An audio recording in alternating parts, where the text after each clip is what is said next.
പഴമയിൽ പുതുമ തേടുകയാണ് കലാകാരനും ആർക്കിടെക്റ്റുമായ ജയൻ ബിലാത്തിക്കുളം. പഴമ നിലനിർത്തിക്കൊണ്ടുതന്നെ നിരവധി വീടുകൾ ഇദ്ദേഹം പുതുക്കി പണിതു.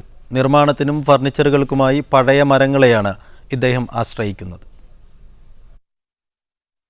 കല്ലായി റെയിൽവേ സ്റ്റേഷൻ പൊളിച്ചപ്പോൾ ലഭിച്ച മരം കൊണ്ട് തീർത്തതാണ് ഈ ആർട്ട് ഗാലറി.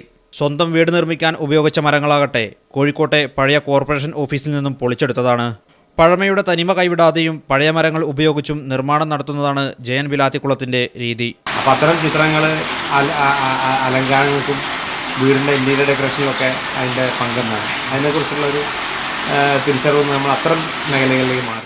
ഒരു ചിത്രകാരൻ കൂടിയായ ജയൻ ഒ.വി. വിജയൻ്റെ ധർമ്മപുരാണം എന്ന നോവൽ സ്ക്രാച്ച് പെയിന്റിങ്ങിലൂടെ ആവിഷ്കരിച്ചിട്ടുണ്ട്. കാണാൻ നല്ലോണം ആളിൽ വരലുണ്ട്. സ്കൂൾ കുട്ടികൾ വരും, പിന്നെ അങ്ങനെ എല്ലാവരും ഒരുവിധ ആളിലൊക്കെ കാണാനൊക്കെ വരാറുണ്ട്. ചിത്ര പ്രദർശനമൊക്കെ നടത്തിയിരുന്നു ജയൻ കുട്ടിയാകുമ്പോഴേ. അതെ, എറണാകുളത്തും ഒക്കെ വെച്ചിട്ട്. പ്രകൃതി സ്നേഹി കൂടിയായ ജയൻ നിർമ്മാണത്തിനായി അവലംബിക്കുന്നതും പ്രകൃതി സൗഹൃദ രീതികളാണ്. മീഡിയ 1 കോഴിക്കോട്. ജയൻ ബിലാത്തിക്കുളം തന്നെയാണ് ഇന്ന് ന്യൂസ് 1 മോർണിംഗിൽ നമ്മുടെ അതിഥിയായി എത്തിയിരിക്കുന്നത്. സ്വാഗതം ശ്രീ ജയൻ. എങ്ങനെയാണ് ആർക്കിടെക്ചർ രംഗത്തേക്ക് കടന്നു വന്നത്? ഞാൻ ചിത്രകാരനായിരുന്നു. ചെറുപ്പത്തിൽ ചിത്രം വരയ്ക്കും. അപ്പം ചിത്രം വര ഒരു ശൈലിയായ ചിത്രം വര ഒരു ജീവിത രീതിയിൽ കൊണ്ടുപോകാൻ പറ്റാതെ അപ്പം ചിത്രം വര ഉപയോഗിച്ചിട്ട് പല ആർക്കിടെക്ചറിനൊക്കെ വേണ്ട പല സാധനങ്ങളൊക്കെ ഡിസൈൻ ചെയ്യുക, ഗ്ലാസ് പെയിൻറ്റിങ്സ്, പല പ്രോഡക്റ്റുകൾ ഉണ്ടാക്കുക, അങ്ങനെയുള്ളൊരു മേഖലയിലാണ് ആദ്യം ഉണ്ടായിരുന്നത്. അപ്പോൾ അങ്ങനെ സ്വാഭാവികമായിട്ടും ആ ഒരു ടേസ്റ്റ് അപ്പോൾ അവരൊക്കെ കൂടാണെന്നുള്ള അവരൊക്കെ ഒരു കൂടെ നടന്നിട്ടും അവരൊക്കെ കണ്ടുപഠിച്ചിട്ടും ഞാൻ ശരിക്കും ആർക്കിടെക്ചറൊന്നും പഠിച്ചാളല്ല. പിന്നെ SSLC തന്നെ 5 പ്രാവശ്യം എഴുതി തോറ്റാളാണ്. പിന്നെ അവസാനം രക്ഷപ്പെട്ടു. 6ാമത്തെ പ്രാവശ്യമാണ് പാസ്സായത്. അപ്പോൾ പിന്നെ വേറെ ഒന്നും പഠിക്കാൻ പറ്റില്ലല്ലോ. അപ്പോൾ അങ്ങനെ അതിനുശേഷം ചിത്രം വരയ്ക്കും. ചിത്രം വരച്ച് അങ്ങനെ ആയിത്തീർന്നതാണ്. ഒരേ സമയം ആർക്കിടെക്ചറിനോടും താല്പര്യമുണ്ടായിരുന്നു. ആദ്യം എനിക്ക് ഈ പഴയ വീടുകളും പണ്ടത്തെ കാര്യങ്ങളൊക്കെ പൊതുവെ അങ്ങനത്തെ ആൻറ്റിക്സൊക്കെ നല്ല താല്പര്യമുള്ള വിഷയമായിരുന്നു. പഴയ പിന്നെ അമ്പലങ്ങളും പഴയ കൊട്ടാരങ്ങളൊക്കെ കാണുക, അങ്ങനെയുള്ള കുറേ കാര്യങ്ങൾ. അപ്പോൾ അത് കാരണം അതിലൊരു സ്വാഭാവിക ടേസ്റ്റ് ഉണ്ടായിരുന്നു. അങ്ങനത്തെ ഒരു കാഴ്ചകളും അതൊക്കെ ഇഷ്ടമായിരുന്നു. അപ്പോൾ അതിൻ്റെ ഭാഗമായിട്ടുള്ളൊരു പഠനവും അത് പിന്നെ നമുക്കൊരു ജീവിതോപാധിയായി മാറുകയും ചെയ്തു. അങ്ങനെ ആയിത്തീർന്നതാണ്. ഞാനങ്ങനെ പ്രത്യേകിച്ച് എയിം ചെയ്തതല്ല. അക്കാദമിക തലത്തിൽ അങ്ങനത്തെ ഒരു വിദ്യാഭ്യാസം നേടിയിട്ടില്ല എന്ന് പറഞ്ഞു.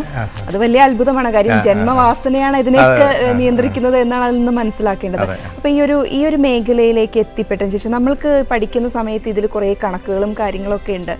എങ്ങനെയാണ് അതൊന്നും ഇല്ലാതെ ഇത്തരത്തിൽ ഒരുപാട് നാളായി ഇപ്പോൾ ഈ ഒരു മേഖലയിൽ വർക്ക് ചെയ്യുന്നു?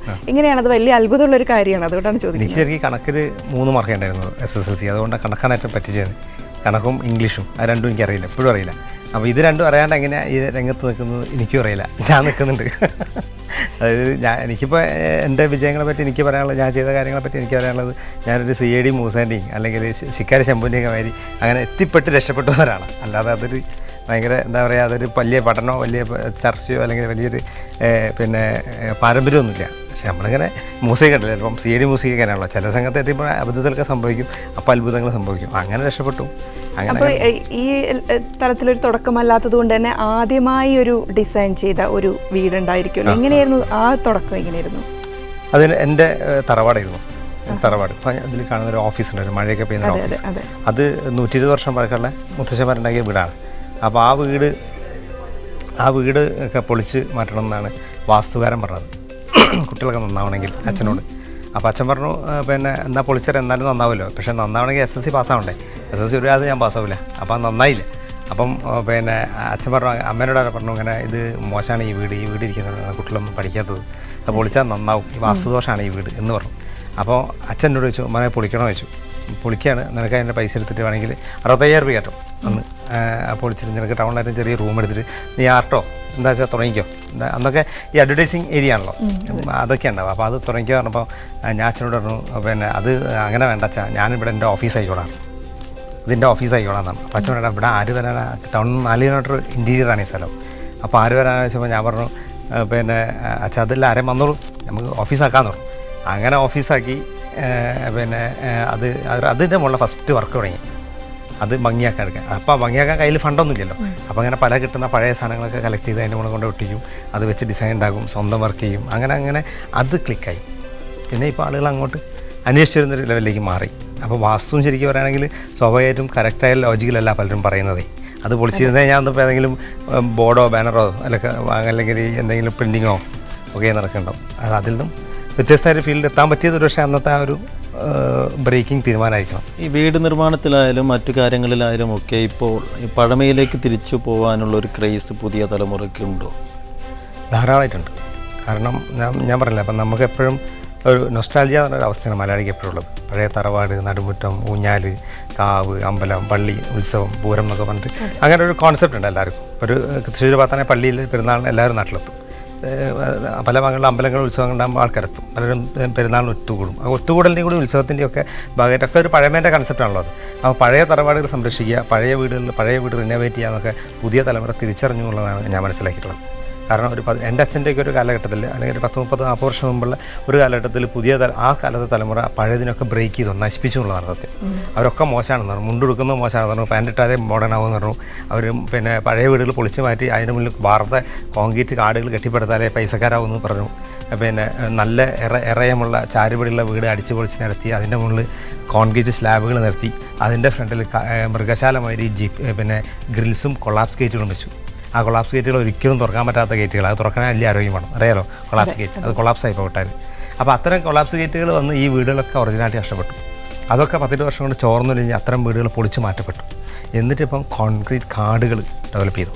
ഇപ്പോൾ ലേറ്റസ്റ്റ് ട്രെൻഡ് പോലും വീടുകൾ ഞാനിപ്പോൾ ചെയ്തു വരുന്നത് ഇത് പുതിയ രൂപത്തിലേക്ക് പുതുക്കി പണിയുകയാണോ, അല്ലെങ്കിൽ ഉള്ളത് സംരക്ഷിച്ച് നിലനിർത്തുന്ന രീതിയിലാണോ ചെയ്തു വരുന്നത്? എനിക്ക് ഏറ്റവും ഇഷ്ടമുള്ള ഏരിയ എന്ന് പറഞ്ഞാൽ നമ്മുടെ പഴയ വീടുകൾ സംരക്ഷിച്ച് നിർത്താനുള്ളതാണ്. അതാണ് എൻ്റെ ഏറ്റവും ഇഷ്ടമുള്ളവർക്ക്. എനിക്കൊരു പുതിയ വീട് വരുന്നതിനേക്കാളും ഞാൻ സന്തോഷം കാണുന്നത് ഒരു പഴയ വീട് വരുന്നതാണ്. പഴയ വീട് നിർത്തുമ്പോഴാണ് നമുക്ക് അതിലൊരു ഐഡൻറ്റിറ്റി ഉള്ളൂ, അതിലൊരു സന്തോഷമുള്ളൂ. കാരണം അത് നിലനിർത്തി അവർക്ക് ഉപയോഗിക്കാവുന്ന രീതിയിൽ ആധുനിക സൗകര്യങ്ങളൊക്കെ അതിൽ ഉൾക്കൊള്ളിക്കുമ്പം ഒരാൾ ആ വീട് വന്ന് കാണുമ്പോൾ ഇതാരാ അങ്ങനെ ചെയ്തതെന്ന് ചോദിക്കും. അപ്പോൾ നമുക്ക് കിട്ടുന്ന ഒരു അംഗീകാരമുണ്ട്. അതാണ് ഏറ്റവും സന്തോഷമുള്ളത്. ഈ പഴയ വീടുകൾ എന്ന് പറയുമ്പോൾ നമ്മൾ ആലോചിക്കുന്നത് നമ്മുടെ പഴയ തറവാടുകൾ അങ്ങനത്തെ കാര്യങ്ങളൊക്കെയാണ്. മരം, അതിനപ്പുറമായിട്ട് കൊളോണിയൽ രീതിയിലുള്ള വീടുകൾ, അതിലൊക്കെ അങ്ങനത്തെ വർക്കുകൾ പറ്റും. കാരണം എന്താ വെച്ചാൽ ഇപ്പോൾ പഴയ തറവാടുകൾ മാത്രമല്ല, കാരണം പഴയ തറവാടുകൾ ശരിക്കും പറയുകയാണെങ്കിൽ 10% 20% ഇപ്പം നിലനിൽക്കുന്നുള്ളൂ, ബാക്കിയൊക്കെ പൊളിച്ച് മാറ്റപ്പെട്ടു. ഇപ്പോൾ വന്നിട്ടുള്ളത് 30 വർഷം മുന്നൊക്കെ നമ്മൾ ചെയ്തു പോയ കുറ്റത്തിൻ്റെ ഭാഗമായിട്ടുള്ള ചോർന്നൊലിക്കുന്ന വീടുകളാണ്. അത്തരം വീടുകൾ പൊളിച്ച് മാറ്റാണ്ട് ഇപ്പോൾ പൂഴിയും മണലും ഒന്നും കിട്ടാനില്ല. അപ്പോൾ അത്തരം വീടുകൾക്കൊക്കെ റിനോവേഷൻ ചെയ്യാം, അത് ഡ്രസ്സ് അടിച്ച് അതിൻ്റെ മുകളിൽ ഓടിട്ട് അതിനെ പ്രൊട്ടക്റ്റ് ചെയ്യാം. ഇപ്പോൾ കോൺക്രീറ്റ് വീടുകൾ മഴ കൊള്ളിക്കാൻ പാടില്ല, മഴ കൊണ്ടു കഴിഞ്ഞാൽ അത് തലയിൽ അടന്നു വീഴും സത്യമാണ്. അപ്പോൾ അത്തരം പിന്നെ കൺസ്ട്രക്ഷനുകളെ നിലനിർത്തുക, അതിനെ റിനോവേറ്റ് ചെയ്യുക, ആ വീടിനെ ആളുകൾക്ക് ഉപയോഗിക്കാനുള്ള ഒരു സംവിധാനം ഉണ്ടാക്കുക, അതാണ് ഞാൻ കൂടുതൽ ചെയ്തുകൊണ്ടിരുന്നത്. ഈ കോൺക്രീറ്റുകളുടെ വിഷയത്തിൽ ഇപ്പോൾ ചുരുങ്ങിയ കാലങ്ങൾക്കുള്ളിലാണ് ഒട്ടും വിശ്വാസ്യതയില്ലാത്ത രീതിയിൽ കോൺക്രീറ്റ് മാറാൻ തുടങ്ങിയത്, പലതും പൊളിഞ്ഞു വീഴാൻ തുടങ്ങി. എന്താ അതിൻ്റെ ഒരു കാരണമായിട്ട്? അതിൻ്റെ കാരണം ഒന്ന് മെറ്റീരിയലുള്ള മായം തന്നെയാണ്. സത്യത്തിൽ നമുക്കറിയാം, പണ്ട് ഒരു കോൺക്രീറ്റ് ഒരു വാർപ്പുണ്ടെന്നൊക്കെ പറഞ്ഞാൽ അന്നൊരു പൂജേൻ്റെ അനുഷ്ഠാനമായി ആൾക്കാർക്ക്. അന്ന് രാവിലെ തന്നെ എല്ലാവരും കുളിച്ച് കുറിയൊക്കെ തൊട്ട് അല്ലെങ്കിൽ പിന്നെ ഭക്ഷണമൊക്കെ ഉണ്ടാക്കി ഒരാഴ്ച മുന്നേ പറയും കോൺക്രീറ്റ് ഉണ്ട്. അപ്പം മണൽ കഴുകും, മെറ്റൽ കഴുകും, ഒരു വലിയ ഒരു അനുഷ്ഠാനമായിരിക്കും കോൺക്രീറ്റ് എന്ന് പറയുന്ന അവസ്ഥ. അപ്പോൾ വലിയ സംഭവമായിരുന്നു. ഇപ്പോഴും അതിൻ്റെ ചെറിയ ഭാഗമായിട്ട് കുപ്പി വാങ്ങുക മാത്രമാണ് അപ്പോൾ അനുഷ്ഠാനം. അന്നതല്ല, അന്നൊരു മെറ്റൽ കഴുകും, പൂഴി കഴുകും, അത് തരിക്കും, ഇത് തരിക്കും, ഒരില പൂലയിൽ വരരുത് എന്നൊക്കെ മേസ്ത്രിക്ക് നിർബന്ധമുണ്ടായിരുന്നു. ചെയ്യുന്ന കോൺട്രാക്ടർക്കും അതിലൊരു ഉത്തരവാദിത്തം ഉണ്ടായിരുന്നു. അപ്പോൾ അതിൻ്റെ ഭാഗമായിട്ടും നല്ല മെറ്റീരിയൽ കിട്ടിയതുകൊണ്ടും നല്ല പൂഴി കിട്ടിയതുകൊണ്ടാണ് നമുക്കന്ന് കോൺക്രീറ്റ് നന്നായി നിലനിർത്താൻ പറ്റും. നല്ല സിമെൻറ്റും അതും പ്രത്യേകതയാണ്. കാരണം ഇപ്പോൾ വരുന്ന പല സിമെൻറ്റുകളും കംപ്ലൈൻറ്റാണ്. 35ഓളം വീടുകൾ കോഴിക്കോട് തകർന്നടിഞ്ഞു വീഴും, കോഴിക്കോട് പരിസരങ്ങളിൽ. അത് കല്ലിൻ്റെയും സിമെൻറ്റിൻ്റെയും ഫോൾട്ട് തന്നെയാണ്, അല്ലെങ്കിൽ പൂഴിൻ്റെയോ അങ്ങനത്തെ ബിൽഡിംഗ് മെറ്റീരിയലിൻ്റെ ഫോൾട്ടാണ്. അപ്പോൾ അത്തരം മെറ്റീരിയൽ ഉപയോഗിച്ച് വീടുകൾ ചെയ്യുമ്പോൾ കോൺക്രീറ്റ് സ്ലാബുകൾ തീരെ നിലനിൽക്കുന്നില്ല, അത് വളരെ പെട്ടെന്ന് തന്നെ തകർന്നു വീഴാണ്. ഈ മണൽ ആവശ്യത്തിന് കിട്ടാത്തതും ബദൽ സംവിധാനങ്ങൾ, എംസാൻഡ് പോലെയുള്ള ബദൽ മാർഗങ്ങളിൽ ഉള്ള പ്രശ്നങ്ങളും ഈ രംഗത്ത് വലിയ പ്രതിസന്ധി ഉണ്ടാക്കുന്നുണ്ട്. അതെ, കറക്റ്റായിട്ടുണ്ട്. എംസാൻഡിനെ എത്രത്തോളം വിശ്വസിക്കാം നമുക്ക്? എംസാൻഡ് ഒരു ബെറ്റർ പ്രോഡക്റ്റാണ്. കാരണം അത് ക്രിസ്റ്റൽ ഫീലിംഗ് ഉള്ള പ്രോഡക്റ്റാണ്. അതിനുകൊണ്ട് അത് ഒരു മോശം പ്രോഡക്റ്റാണെന്ന് എനിക്ക് അഭിപ്രായമില്ല. കാരണം ക്രിസ്റ്റൽ ഫീലിംഗുള്ള ഏത് സാധനവും കോൺക്രീറ്റ് ആയിട്ട് നന്നായിട്ട് പിന്നെ മിക്സ് ചെയ്യപ്പെടും, അത് നല്ല സെറ്റിങ് കിട്ടും. പക്ഷേ ഈ മണലെടുക്കാതെ എന്തിന് നമ്മൾ പാറകൾ പൊടിക്കുന്നു എന്നുള്ളതാണ് വിഷയം. ഒരുപാട് മണൽ പൂഴി കടലുകൾ കിടക്കുന്നുണ്ട്, ഒരുപാട് മണൽ പുഴയിൽ കിടക്കുന്നുണ്ട്. പുഴയിൽ ജലസമ്പത്ത് നഷ്ടപ്പെടുന്നു, മത്സ്യസമ്പത്ത് നഷ്ടപ്പെടുന്നു. പുഴയിൽ പല തോണി കഴിയുന്ന ആൾക്കാർ പറഞ്ഞാൽ ഞങ്ങൾക്ക് കുത്തി തുഴയാൻ പറ്റുന്നില്ല, അത്രയും വെള്ളം കുറവാണ്. പുഴയിലെ ജലസമ്പത്തും സസ്യസമ്പത്തും നഷ്ടപ്പെടുന്നത് മേൽവാരങ്ങളിൽ നിന്ന് ഒഴുകി വരുന്ന പൂഴി താഴ്വാരങ്ങളിൽ അടിഞ്ഞുകൂടും. അപ്പോൾ ആ മണൽ കാലാകാലം മാറിക്കൊണ്ടിരിക്കുമ്പോഴാണ് അവിടെ ഒരു തൊഴിൽ സംസ്കാരം, അവിടെ ഒരു ജൈവ സമ്പത്തും ഉണ്ടായത്, അല്ലെങ്കിൽ ജലസമ്പത്തും ഉണ്ടായത്. അത് മുഴുവൻ നഷ്ടപ്പെടുത്തുകയാണ് നമ്മൾ ചെയ്യുന്നത്. അത്തരം മണലെടുക്കാതെ ഭാരതപ്പറമ്പെന്നേ പറയാൻ പറ്റും. ഇപ്പോൾ ഭാരതപ്പുഴയല്ല, സത്യത്തിൽ ഭാരതപ്പറമ്പാണത്. അതിന് ഭാരതപ്പറമ്പ് തന്നെ പറയാൻ പറ്റുള്ളൂ, ഭാരതപ്പുഴ എന്ന് പറയാൻ പറ്റില്ല, മുഴുവൻ മണലാണ്. അപ്പോൾ സത്യത്തിൽ മണലെടുക്കുമ്പം പുഴ കൂടുതൽ ശക്തി ഒഴുകി ജലസാന്നിധ്യം കൂടി ജൈവ സാന്നിധ്യം കൂടി മത്സ്യസമ്പത്ത് ഉണ്ടാവുകയും ചെയ്യും. അപ്പം ഉറച്ചു കിടക്കുന്ന പാറകൾ, ഇപ്പം കസ്തൂരംഗൻ വിഷയമൊക്കെ അവിടെയാണ് വരുന്നത്. ഉറച്ചു കിടക്കുന്ന പാറക്കെട്ടുകൾ ഇടിച്ച് പൊളിച്ച് തവിടാക്കി പാക്കറ്റിലാക്കി എന്തിന് നമ്മൾ മാറ്റണം? അതൊരു വലിയ സാമൂഹിക പ്രശ്നമാണ്. അപ്പോൾ ആം ആദ്മിയുമായിട്ടുള്ള പാർട്ടിയൊന്നും ഇല്ലാത്തതുകൊണ്ടാണ് അത് ചോദ്യം ചെയ്യാത്തത്. എനിക്കിപ്പോൾ ഒരു വീട് വെക്കണം എന്ന് വിചാരിക്കുക, എൻ്റെ കയ്യിൽ കുറച്ച് കാശുണ്ട്. ഞാൻ ആദ്യം ചെയ്യുന്ന കാര്യം കുറച്ച് മാഗസിനുകൾ എടുത്ത് നോക്കും, ഒന്ന് ഗൂഗിൾ ചെയ്ത് നോക്കും, എൻ്റെ കൂട്ടുകാരോട് ചോദിക്കും, അവരുടെ വീടുകളൊക്കെ ഒന്ന് നോക്കും. അങ്ങനെ അതൊക്കെ കഴിഞ്ഞാണ് ഒരു ആർക്കിടെക്റ്റിൻ്റെ അടുത്ത് ഞാൻ എത്തിച്ചേരുന്നത്. അവർ പറയുന്ന കാര്യങ്ങൾ നമ്മുടെ ഈ ഒരു ഭാവന വെച്ചിട്ട് എത്തിച്ചേരുന്നു. ആ സമയത്ത് എൻ്റെ ഒരു ഭാവന അനുസരിച്ചുള്ള കാര്യങ്ങൾ ചെയ്യാൻ ഒരു ആർക്കിടെക്റ്റിന് സഹായിക്കാൻ കഴിയും. അല്ലെങ്കിൽ ആദ്യം കൊടുക്കുന്ന ഉപദേശം എന്തായിരിക്കും? ആദ്യമായി ചോദിക്കുന്ന കാര്യങ്ങൾ എന്തൊക്കെയായിരിക്കും? ഞാൻ വീട് ചെയ്യാമെന്ന് പറഞ്ഞാൽ ആദ്യം പറയുന്ന കാര്യം, ആദ്യം നിങ്ങളെ വീട് നിങ്ങൾ വരയ്ക്കണം. ഫസ്റ്റ് ആദ്യത്തെ വീട്, ഓരോരുത്തരുടെ മനസ്സിലും ഓരോ വീടിനെ പറ്റി സങ്കല്പങ്ങളുണ്ടാവും. പലപ്പോഴും ആർക്കിടെക്റ്റിനെ കുറ്റം പറയും, ഞാൻ അങ്ങനെയായിരുന്നല്ലോ ഉദ്ദേശിച്ചത്, ഞാൻ ഇങ്ങനെയായിരുന്നില്ല, പുള്ളി അങ്ങനെ പറഞ്ഞു, പുള്ളി ഇങ്ങനെ പറഞ്ഞു. ആദ്യം ഞാൻ പറഞ്ഞത് ഒരു മെഷർമെൻറ്റ് ടേപ്പ് വേണമെന്ന്. ഒരു മെഷർമെൻറ്റ് ടേപ്പ് വാങ്ങി ഒരു ഫൂട്ട് എത്രയാണെന്നോ 1 ഇഞ്ച് എത്രയാണെന്നോ ആദ്യം പഠിക്കണം. ഒരു ഫൂട്ട് 12 ഇഞ്ചാണ്. അപ്പോൾ 12 ഇഞ്ചുള്ള ഒരു ടാപ്പ് പിടിച്ച് ആ റൂം അളന്ന് കഴിഞ്ഞാൽ ആ റൂമിൻ്റെ സൈസ് നമുക്ക് കൃത്യമായിട്ട് കിട്ടും. അപ്പോൾ ആ സൈസ് വെച്ച് നമ്മൾ വീട്ടിൽ ഭാര്യ ഭർത്താവാണെങ്കിൽ നമ്മളവിടെ ഇരുന്നിട്ട് ഇങ്ങനെ വെറുതെ വരയ്ക്കുക, ആ വീട് വരയ്ക്കുക. അത് തെറ്റിക്കോട്ടെ, അതിന് ആർക്കിടെക്ചറൽ ബ്യൂട്ടിയോ എസ്തറ്റിക് സെൻസോ ഒന്നും വേണ്ട, നമ്മുടെ ആവശ്യങ്ങൾ വരച്ചുണ്ടാക്കുക. ആ ഫസ്റ്റ് ഡ്രോയിങ് ആണ് ഞാൻ ഡിസൈനിങ്ങിന് ഉപയോഗിക്കുള്ളൂ. കാരണം അതിൽ നിന്ന് എനിക്ക് അവരെ വീട്ടിലേക്ക് പെട്ടെന്ന് എത്തിച്ചേരാൻ പറ്റും. അല്ലെങ്കിൽ ഞാൻ ഒരുപാട് വരയ്ക്കണം, ഒരു ക്യാമറ അങ്ങനെയല്ല അറിയും. മനുഷ്യൻ്റെ മനസ്സിൽ വീടുണ്ടാക്കാൻ ഉള്ള ആളുകളുടെ മനസ്സിലൊരു സ്വപ്നം ഉണ്ടാവും. ആ സ്വപ്നം ചിത്രമായി വെറുതെ കള്ളിയിട്ട് വരച്ചു കഴിഞ്ഞാൽ അവരെ വീട്ടിലേക്കുള്ള നമ്മളെ പ്രവേശനം വളരെ പെട്ടെന്നായിരിക്കും. അപ്പോൾ നമുക്ക് പെട്ടെന്ന് അത് അവരെ കൺസെപ്റ്റ് കിട്ടി, അവരെ ഐഡിയ കിട്ടി. പിന്നെ അവരോട് ആദ്യം ഞാൻ പറയുന്നത് ഒരു ടാപ്പ് വാങ്ങിക്കാനാണ്. ഒരു 12 ഇഞ്ച് ഒരു ഇഞ്ച് അല്ലെങ്കിൽ ഒരു 12 ഇഞ്ച്, 1 അടി, 1 ഫൂട്ട്, 1 മീറ്റർ ഒക്കെ അറിഞ്ഞു കഴിഞ്ഞാൽ നമ്മളാർക്കും പറ്റിക്കാൻ പറ്റില്ല. മാത്രമല്ല നമ്മുടെ ഏതെങ്കിലും എക്സിസ്റ്റിംഗ് ഒരു വീട്ടിലെ അളവുകൾ എടുത്തു കഴിഞ്ഞാൽ ആ അളവ് തന്നെ നമ്മുടെ വീട്ടിൽ വരുന്നുണ്ട്, ആ അളവ് നമുക്ക് ഈ ഡ്രോയിങ്ങിൽ ചേർത്താലോ. അപ്പോൾ നമ്മൾ ഉദ്ദേശിച്ച പെർഫെക്റ്റ് വീടാവും. പലപ്പോഴും എന്താ വെച്ചാൽ എഞ്ചിനീയർ വല്ല ആർക്കിടെക്റ്റിൻ്റെ വല്ല ക്ലയൻറ്റ് എത്തിക്കഴിഞ്ഞാൽ അവർ ചോദിക്കും ഒരു 450-350 പോരെ ചോദിക്കും. അപ്പോൾ അവർ ഒരു ഈഗോൻ്റെ പേരിൽ പറയും, എന്നാൽ ഒരു 360 ഒരു 420 ആയിക്കോട്ടെ പറയും. ഇതെന്താണെന്ന് അവർക്ക് അറിയില്ല. അവസാനം വീടുണ്ടായി കഴിയുമ്പോൾ ഞാൻ അന്ന് ഇത്രയാണെന്ന് വിചാരിച്ചില്ല, അത്ര വലുതാണെന്ന് വിചാരിച്ചില്ല, എത്ര ചെറുതായി പോകുമെന്ന് വിചാരിച്ചില്ല, എന്നാൽ കൺഫ്യൂഷൻ ആയിരിക്കും. അപ്പോൾ അത് ഒഴിവാക്കാൻ എപ്പോഴും അളവുകളെക്കുറിച്ചുള്ളൊരു ധാരണ. വീട് നിർമ്മാണ രംഗത്ത് തന്നെ ബുദ്ധിപരമായല്ലാതെ നീങ്ങുന്ന ഒരു പ്രവണത പ്രത്യേകിച്ച് മലബാറിൽ കുറേ കൂടുതലായി കണ്ടുവരുന്നുണ്ട് അല്ലേ? എന്തുകൊണ്ടാണ് അത് അങ്ങനെ മലബാറിൽ പ്രത്യേകിച്ച് അങ്ങനെ വരുന്നത്? പലരും വീട് നിർമ്മാണം കഴിഞ്ഞിട്ട് അത് വേണ്ടായിരുന്നു, ഇത് വേണ്ടായിരുന്നു, ഇത് അവിടെ അല്ലായിരുന്നു വേണ്ടിയിരുന്നത്. അതാണ് ഞാൻ പറഞ്ഞത്, ഈ ബേസിക് ഡ്രോയിങ്ങുകൾ ഉണ്ടാവില്ല. അപ്പോൾ ആർക്കിടെക്റ്റിൻ്റെ അടുത്തോ എഞ്ചിനീയർ അടുത്തോ നിങ്ങൾ ഇഷ്ടമുള്ളവർ വരച്ചു വരച്ച് അത് അങ്ങോട്ട് മാറ്റി ഇതിങ്ങോട്ട് മാറ്റി ഒരു മാസം അത് മാറ്റലും പിടിക്കായിരിക്കും. അവസാനം തറ കെട്ട് പൊന്തിച്ച് കഴിയുമ്പോൾ തറ കൂട്ടിക്കെട്ടുക, കെട്ടിപ്പിടിക്കുക, വെട്ടി മാറ്റുക, അത് ശരിയല്ല എന്ന് പറയാം. അപ്പം വീടുണ്ടാക്കുന്നതിനെ പറ്റി തീരെ നമ്മൾ ശ്രദ്ധിക്കുന്നില്ല എന്നുള്ളതാണ്. അല്ലെങ്കിൽ വീടുണ്ടാക്കുന്നതിന് മുമ്പ് ഒരു പഠനം നടത്തുന്നില്ല. ഞാൻ പറഞ്ഞത് വീടുണ്ടാക്കുന്നതിന് മുമ്പ് ഒരുപാട് വീടുകൾ കാണാം, ഒരുപാട് അറിവുകൾ നമ്മൾ സമ്പാദിക്കണം. എന്നാൽ മാത്രമേ ഒരു ഡിസൈനർ എന്ന് പറഞ്ഞാൽ ആ വീട് ഡിസൈൻ ചെയ്യുന്ന ആൾ മാത്രമാണ്. അവർക്ക് വേണ്ട ആവശ്യങ്ങളെക്കുറിച്ച് അറിയാമെന്നല്ലാണ്ട് അവരുടെ ഇഷ്ടങ്ങളെക്കുറിച്ച് അറിയില്ല. വീടിൻ്റെ ഇൻറ്റീരിയർ പ്രത്യേകിച്ച് തീർത്തും പേഴ്സണലാണ്. നമ്മളിടുന്ന ഷർട്ട് പോലെ, നമ്മളിടുന്ന ഡ്രസ്സ് പോലെ നമ്മളിഷ്ടമായിരിക്കണം അവിടെ. ഡിസൈനർ അവിടെ അത് ലേ ഔട്ട് ചെയ്യുന്ന ഒരു കക്ഷി മാത്രമാണ്, അല്ലെ വേണ്ട അഡ്വൈസ് കൊടുക്കുന്ന ആൾ മാത്രമാണ്.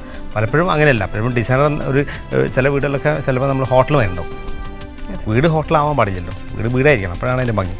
അപ്പോൾ അത് തീർത്തും നമ്മളെ ക്ലയൻറ്റിൻ്റെ താല്പര്യമില്ലായ്മ അല്ലെങ്കിൽ അന്വേഷണമില്ലായ്മ. ചിലപ്പോൾ ഏതെങ്കിലും സീരിയൽ ചില ആൾക്കാരെന്ന് പറയും, ഒരു സീരിയലിൽ കണ്ട വീട് അന്നെ സീരിയലില്ല, അതിൽ ആ വീടില്ല, അതിലെ നായികൻ്റെ വീട് ദുഷ്ടത്തിയാണോട് ഓടെ വീടിൻ്റെ ആ റൂം അതേമായിരിക്കും എന്ന് പറയും. വീട് ഉണ്ടാക്കുമ്പോൾ ആവശ്യമുള്ള കുറേ കാര്യങ്ങളുണ്ട്, വീടിന് ആവശ്യമില്ലാത്ത കുറേ കാര്യങ്ങളുണ്ട് ഇല്ലേ? എന്തൊക്കെയാണ് വീട് വെക്കുമ്പോൾ ആവശ്യമില്ലാത്ത പ്രധാന കാര്യം? ആദ്യം തന്നെ എനിക്ക് തോന്നിയിട്ടുള്ളത് ബാൽക്കണിയാണ്.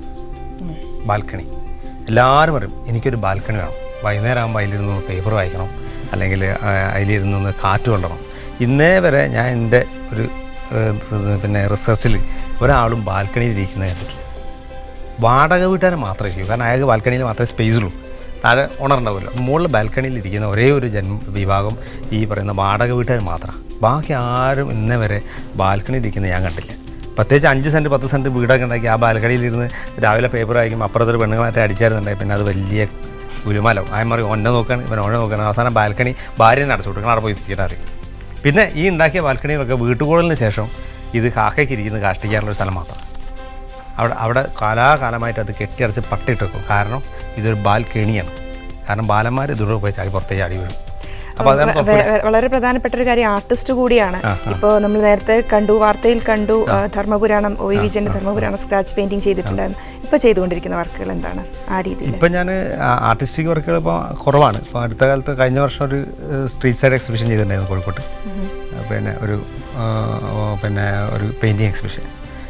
അത് കൂടാതെ പിന്നെ ധാരാളം ചിത്രങ്ങളൊക്കെ ഇടയ്ക്ക് വരയ്ക്കും. കൂടുതൽ നമ്മൾ ഈ ഡിസൈൻ രംഗത്തിനെ കൊണ്ട് ഈ രംഗത്ത് സജീവമായപ്പോൾ അത് വിട്ടു എന്നാണോ? അങ്ങനെയല്ല, എനിക്ക് വരയ്ക്കാനൊക്കെ ഇഷ്ടമാണ്. പക്ഷേ ഇപ്പം എന്താ വെച്ചാൽ വരയ്ക്കാനുള്ളൊരു സമയമൊന്നുമില്ല. നമ്മളിപ്പോൾ അധികം ഇങ്ങനെ യാത്ര തന്നെയാണല്ലോ. അപ്പോൾ യാത്രയും കാര്യങ്ങളൊക്കെ ആകുമ്പോൾ വരയ്ക്കാനുള്ള സമയം വളരെ കുറവായിരിക്കും പലപ്പോഴും. പക്ഷേ ഞാൻ ചില ഫംഗ്ഷനിലൊക്കെ കുട്ടികൾക്ക് വേണ്ടി പഠിപ്പിക്കാനോ ക്ലാസ് എടുക്കാനോ ഒക്കെ വേണ്ടി ചില ഏതെങ്കിലും ആൾക്കാരെ വിളിച്ചാലൊക്കെ പോയി പറഞ്ഞു കൊടുക്കും. അങ്ങനെയുള്ള വരകളെ ഇപ്പോൾ നടക്കുന്നുള്ളൂ. സീരിയസ് ആയിട്ടുള്ള വര ധർമ്മപുരാണത്തിന് ശേഷം ചെയ്തിട്ടില്ല. സീരിയസ് ആയിട്ടുള്ള ഒരു സബ്ജക്റ്റ് വെച്ച് ചെയ്തിട്ടില്ല. കേരളത്തിന് പുറത്ത് ചെയ്ത വർക്കുകൾ അല്ലെങ്കിൽ പ്രശസ്തർക്ക് വേണ്ടി ചെയ്ത വർക്കുകൾ അങ്ങനെ എന്താണ്? ഞാൻ എല്ലാ രീതിയിലും ചെയ്തിട്ടുണ്ട്. ഞാൻ ഇപ്പം കൂടുതൽ വൈദ്യരത്നത്തിൻ്റെ വലിയൊരു ആയുർവേദ മ്യൂസിയം ചെയ്തിട്ടുണ്ട് ഒല്ലൂർ. ഒരു വലിയ പ്രോജക്റ്റാണ് അത്. കാരണം അത് കംപ്ലീറ്റ് ആയുർവേദ ഹിസ്റ്ററി ആണ് അതിൽ കംപ്ലീറ്റ് ചിത്രീകരിച്ചിരുന്നത്. അതിൻ്റെ ആർക്കിടെക്ചറൽ ഏരിയ, അതായത് ഒരു പഴയ നേഴ്സിംഗ് ഹോം പൊളിച്ച് മാറ്റപ്പെടേണ്ട ഒരു ബിൽഡിംഗ് നമ്മൾ ആയുർവേദ മ്യൂസിയമാക്കി മാറ്റുകയാണ് ഇത്. അതിൽ കംപ്ലീറ്റ് ആയുർവേദ ഹിസ്റ്ററി ആ ഒരു കൺസെപ്റ്റിന് പറ്റിയ രീതിയിലാണ് അതിൻ്റെ ആർക്കിടെക്ചർ തയ്യാറാക്കിയിട്ടുള്ളത്. പഴയ ഒരു പിന്നെ ക്ഷേത്ര കൺസെപ്റ്റിലോ അല്ലെങ്കിൽ അങ്ങനെയുള്ളൊരു പഴയൊരു പണ്ടത്തെ ഒരു മനമാരി ആയുർവേദ മന. നേരത്തെ പറഞ്ഞതുപോലെ SSLC 6 തവണ എഴുതിയിട്ടും പരാജയപ്പെടുകയും എന്നാൽ പോലും ജീവിതത്തിൽ വലിയ ഹൈറ്റിലെത്തിച്ചേരുകയും ചെയ്തു ജയൻ. ഈ പുതിയ തലമുറയ്ക്ക് എന്തുപദേശമാണ് താങ്കൾക്ക് നൽകാനുള്ളത്? ഞാൻ പറയുന്നത് നമ്മളിങ്ങനെ ഒന്നും പ്ലാൻ ചെയ്യാണ്ടിരിക്കുന്നത് നല്ലത്. ഞാൻ പറഞ്ഞില്ലേ നേരത്തെ പറഞ്ഞ ശംഭുവിൻ്റെ മാതിരി, ശിക്കാരി ശംഭുവിൻ്റെ മാതിരി എത്തിപ്പെടുന്നിടത്ത് നമുക്ക് വിക്ടറി ഉണ്ടാവും. അതൊരു നമുക്കൊരു എയിം ഉണ്ടെങ്കിൽ നമ്മൾ ശിക്കാരി ശംഭുവിന് എന്തായാലും ഒരു എയിമുണ്ട്. ഒരു മൃഗത്തിനെ കൊല്ലാനുള്ള വരിയിൽ ഒരു തോക്കും തൊപ്പിക്കരി നടക്കുന്നത്. അപ്പോൾ എങ്ങനെയെങ്കിലും ഒരു മൃഗം മുന്നിൽ വന്ന് വീടും, അത് അതിൻ്റെ കഷ്ടപ്പാടിന് ചിലപ്പോൾ ചത്തു, അല്ലെങ്കിൽ ചക്ക വീണ് മുയൽ നേരം ചത്ത്. ഞാനങ്ങനെ രക്ഷപ്പെട്ടു കണ്ടു. പക്ഷേ എല്ലാവരും അങ്ങനെ രക്ഷപ്പെടണമെന്ന് നിർബന്ധമില്ല, അല്ലെങ്കിൽ സാഹചര്യമില്ല. പക്ഷേ ഞാൻ പറയുന്നത് നമ്മൾ കൃത്യമായിട്ടൊരു മേഖലയിൽ പിടിച്ചു നിന്ന് നമുക്ക് അത്യാവശ്യം കഴിവുണ്ടെങ്കിൽ ആ മേഖലയിൽ സക്സസ് ആയ ഒരുപാട് ആൾക്കാർ എന്നെ പോലെ ഉണ്ട്. ബേസിക് ട്രെയിനിങ് ഒന്നും ഇല്ലാതെ, അക്കാദമിക് ക്വാളിഫിക്കേഷൻ ഇല്ലാതെ രക്ഷപ്പെട്ട ഒരുപാട് ശംഭുമാരെ ഒരു സംസ്ഥാന സമ്മേളനം ഞാൻ കണ്ടെത്തിയിരുന്നു എൻ്റെ ഗ്രൂപ്പിൽ തന്നെ. അപ്പോൾ ഞങ്ങൾക്കൊക്കെ ഭയങ്കര ഹരാണ്. കാരണം നമ്മൾ അക്കാദമിക് ലെവലിൽ ഐഡിയാസ് ഒന്നും ഇല്ലെങ്കിലും എർത്ത് ലെവലിൽ കണക്ഷൻസ് ഉണ്ട്. ആർക്കിടെക്ചർ എന്ന് വെച്ചാൽ അതൊരു വളരെ ജന്മവാസനയാണ്. അത് എന്ന് തെളിയിക്കുന്നതാണ് ജയൻ ബിലാത്തിക്കുളത്തിൻ്റെ ഇതുവരെയുള്ള വിജയം. എന്തായാലും വളരെ സന്തോഷമുണ്ട് ഇന്നത്തെ ദിവസം ന്യൂസ് ആൻഡ് മോർണിംഗിൽ ഞങ്ങൾക്ക് പരിചയപ്പെടുത്താൻ കഴിഞ്ഞതിനും വളരെ നന്ദി. Thank you.